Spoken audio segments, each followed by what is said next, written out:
It is overtime here again at Old Favorite Friday. We were talking about another incredible classic beer, having a little conversation about it, breaking it down and telling you why you should be drinking it this weekend. And this beer is Nice Chouffe by Brasserie de Chouffe. This is an incredible classic Christmas ale, right? We call it Christmas ale or winter ale. It's a Belgian dark strong ale made by a brewery that does just incredible stuff across the board. We featured a few beers from them for Old Favorite Friday before. This is the Belgian dark strong ale. As I said, we make a Belgian dark strong ale called Father Christmas. So we love these beers. Really into this. Ralph, a lot of times when we do the Belgian stuff, I have Bill come in here and do the video with us, because Bill is one of the partners here at the brewery, and he is a Belgian beer nut. He's one of the reasons why we are a Belgian-inspired brewery. But I don't get to hear your opinion on beers like this very often, so I'm very interested to see what you have to say about this beer. Yeah, so this is really interesting because a lot of people who know me personally know, actually, even when I got into craft beer, I got into craft beer through Belgian beers, and specifically Belgian strong darks are one of my favorite styles. If you were talking to my buddy Matt, who has his show, he could tell you all about it, but because we both love Belgian beers. But so, yeah, I remember trying to get this beer about 10 years ago, and it was so much harder to find that was during my, I was trying pretty much every strong dark and triple and everything I could. So when this came out, I bought 2 of these just so I had it, because I was I don't know when it's going to be around again.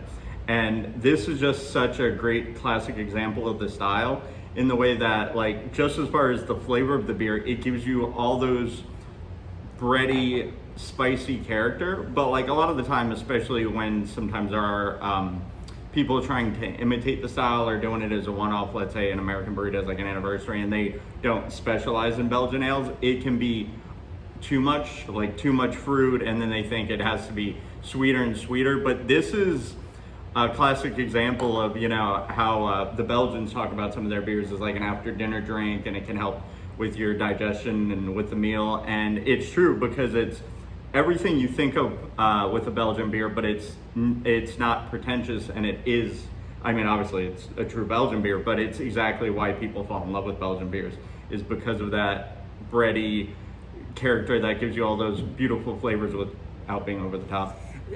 One of the things you hit on there is just so perfect, and it's you're talking about the over-reliance on esters, which are fruity flavors, and the over-reliance on sweetness.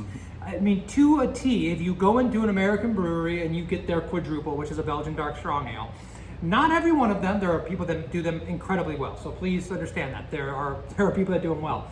But the majority are going to be overly sweet and overly fruity.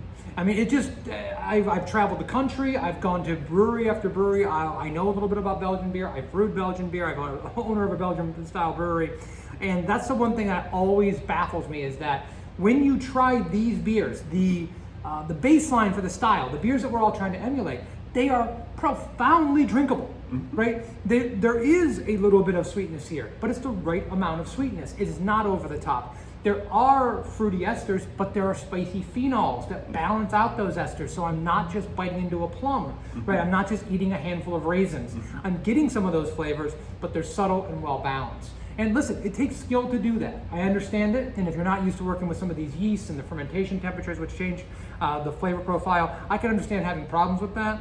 But when you go back to a beer like this, you see what the potential for a Belgian dark strong ale is. And it's just, perfect. And the biggest thing I want to say too is it's as funny as it sounds, it's a drinking beer, for it being, I'm sure, 10%. It really is a beer that, yes, I would recommend sipping on it and not drinking it too fast, but it's designed where if you really as me and some of my friends say, beer flavored beer, this is exactly, if you haven't tried this beer or more Belgian ales like it, you should, because it's kind of, in my opinion, this is one of those great beers that's why craft beer is the way it is, because it's a classic style that we got over here and at one point we all wanted to emulate. And it's so true, because with people, who grew up, myself included, with just, kind of certain that pale yellow American lager, and then you got something like this is just incredible, and they do it so well.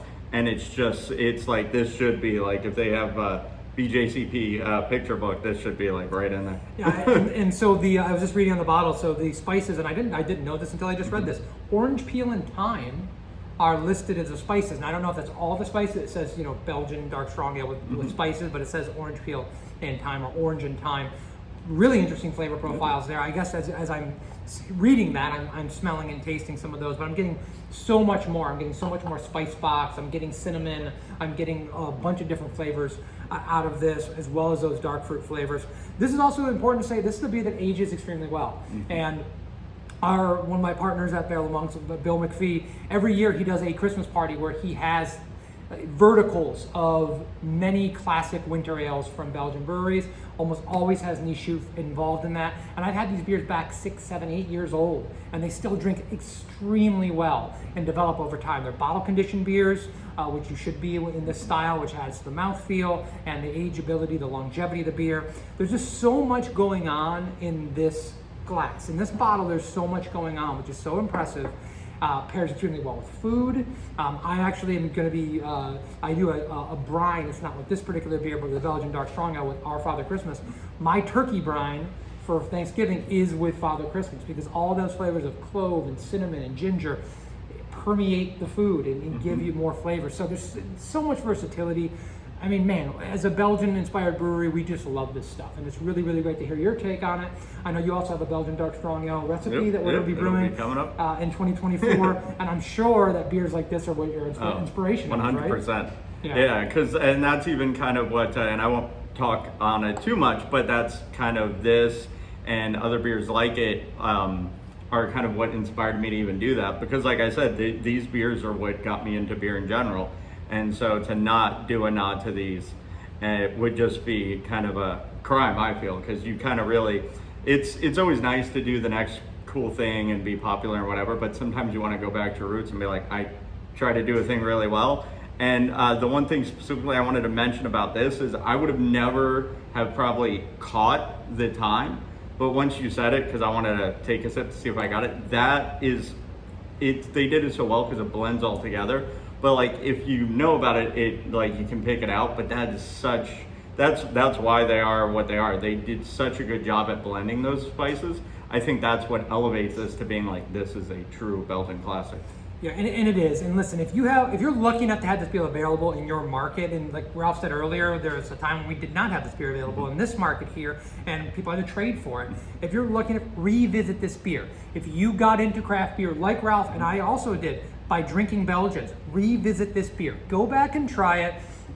You will be amazed at what you've been missing if you haven't picked this one up in a while, because it is the personification of a classic. So please tell us what beers we should be drinking next week for Old Favorite Friday. We've got a lot of great winter ales lined up, but we have a couple slots open. So if you have any great ideas that are available in our area, we'd love to hear about them. Please book around the channel, see longer conversations that Ralph and I have about all of these incredible classic beers. And we'll see you next week for Old Favorite Friday. Cheers. Cheers.